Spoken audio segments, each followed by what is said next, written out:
Good morning, YouTube. This is Survival Guy, and I'm Guy. Today's video I call "What are you going to do after?" and it's basically on seed banks and the need to have one and why to have one. So we're just going to get into the video.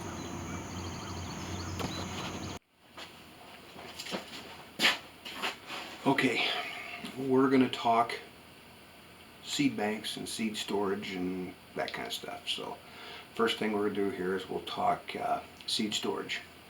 You're going to want to keep your seeds in a cool, dry, dark location as much as possible. My basement is what I use. It normally stays about 64 to 68 degrees down here, which is just perfect for me. You get a lot of people who will store their seeds in a freezer. I don't believe in this. 2 weeks at the end of the year, when I pick my seeds, I will take them and dry them out, newspaper, whatever I'm going to use. Dry them out, and then I will peel them off, put them in bags, put them in the freezer, and then I will freeze them, and I'll run them for 2 weeks, maybe a little bit longer, but normally it's between 2 to 3 weeks. And then I will take them out, and then I will put them in the assorted buckets and wherever else they go. That's basically my storage for the seeds. Now, you have seeds come in two different types. You've got GMOs and non-GMOs. Non-GMOs are your heirloom seeds. GMO means genetically modified organism, so the non-GMO would be it's not a genetically modified organism. And from now on, we're going to call the non-GMOs, we're going to refer to them as heirloom seeds. Now, I get my heirloom seeds at two different places. I buy them at mypatriotsupply.com.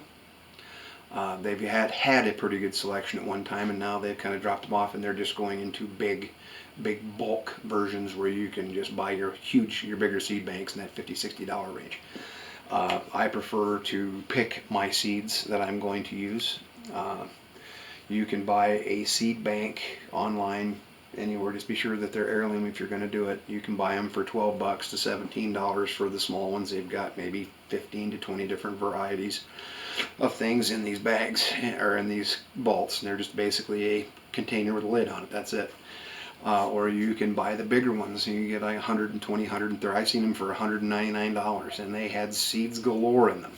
If that's what you want, if you got the money, spend it. If you don't have the money, just buy a non-GMO. Or buy a GMO, excuse me. Now, this is my seed bank.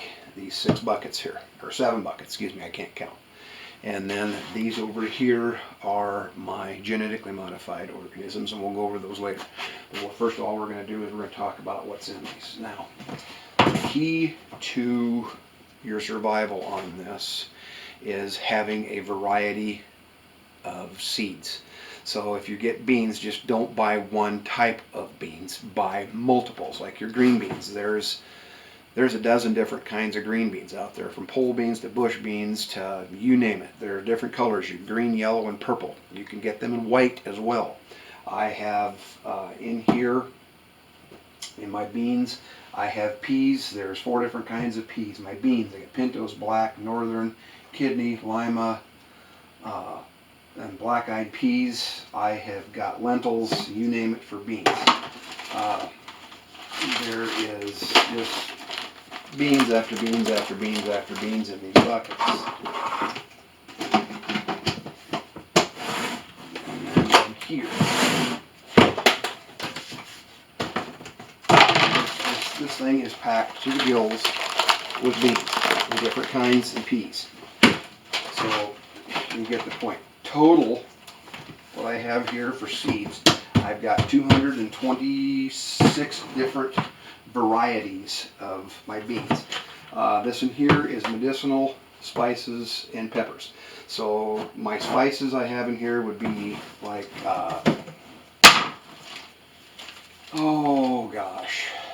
spinach, chive, basil, sweet leaf basil, there's echinacea, there's cayenne peppers, there's lemon balm, borage, parsley, you name it. There are onions. I've got, there's probably 6 different kinds of onions in here, along with the peppers. There's 9 different kinds of peppers, and then the medicinal. and I have more than one package of each because it's, like I said, it's just having it is a bonus. Now these are all fruit seeds. Okay, there's 4 different kinds of watermelon. There's 3 different kinds of melons, which be like your cantaloupes. I've got 3 different kinds of pumpkins, and then there's 3 different kinds of strawberries. There's a little smaller strawberry, there's a bigger strawberry, and then there's white strawberry. So there's fruit seeds. Anything sweet goes in this bucket. This, we eat a lot of sunflower seeds. Sunflower seeds are probably a staple for me in the wintertime. I like sunflower oil, and I have got the equipment to squeeze the oil out of the seeds. I can also do the same thing for soybeans, and pretty much any seed out there will have some form of oil in it because that is the nutrients for the growing process to start. So you can extract oil out of pretty much any kind of seed. But these particular seeds, I've got 3 different kinds of sunflowers. These happen to be mammoths. These suckers are huge.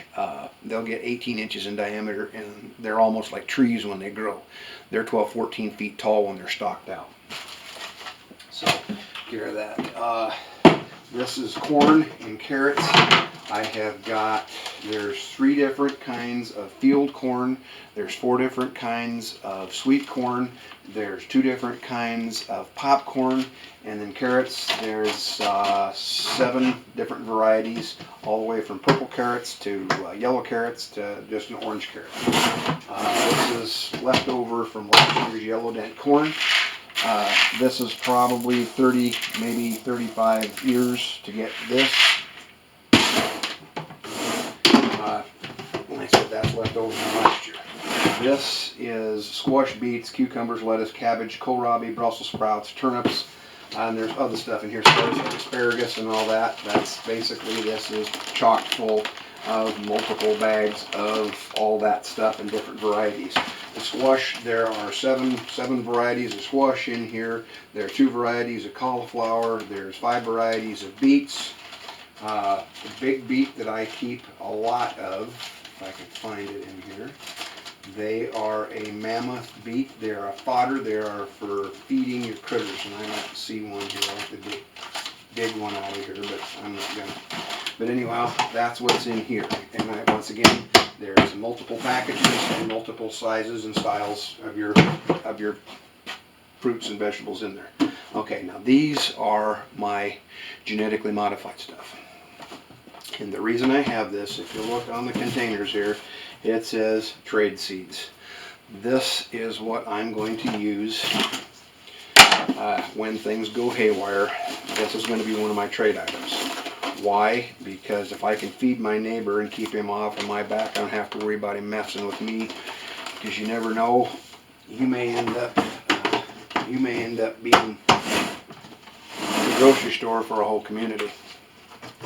So if you can get them on your side and keep them happy, the less likely it's going to have that they're going to rob you or raid you or whatever you're going to have to worry about. And these here are, it's more seeds. There's pea seeds, there's turnips, there's beans, green beans, parsley, you name it, sweet peas, there's just straight peas, pea pods, carrots. It's just full of that, and that's specifically what it's for, is trade goods. Now, this is full of flower seeds, and the reason I have these is because we have bees. And I will plant this next to my bees. Every year we plant flowers down there.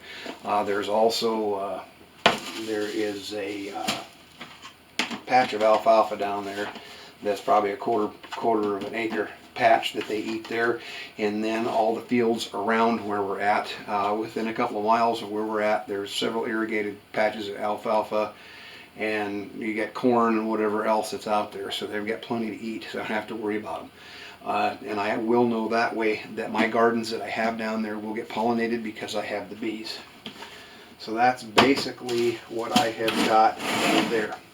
Now, when you're collecting these seeds, you want to be for sure that they are going to grow in your zone. Everything in the United States is multiple zones. Some seeds will not grow very well in some zones. So whatever you buy, everything that I have right here grows very well in the Midwest. So you just need to be careful how you're planting, where you're planting it. For God's sakes, whatever you could do, learn to garden. Even if it is nothing more than putting it in 5-gallon buckets or just a small 6x6 garden in the back. Learn how to do this stuff, because if it comes down to it, when it goes haywire and we get a chaos situation, there's not going to be a Walmart, there's not going to be a Kmart, there's not going to be a Target. Grocery stores are gone. You become the grocery store. And there's nothing worse in this world is when you can't feed your little ones and your wife. You don't want to be in that situation, ever. So, learn to garden. If not, find someone who knows how to do it, and be for sure that that person is in your group or somewhere where you have access to that person to do whatever you need to do. So, that pretty much takes care of what I've got here. So, we'll see you next time. Well, there you have it. There's the whole spiel on the seed banks. I could have got into a little more detail, but there's all kinds of videos out there on them. I just wanted somebody to come to the realization that this is a reason why you need this stuff.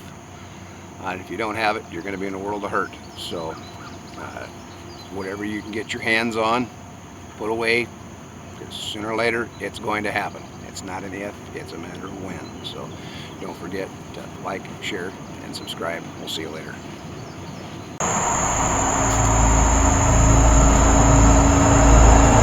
Don't forget, knowledge is power. Get some. Until next time.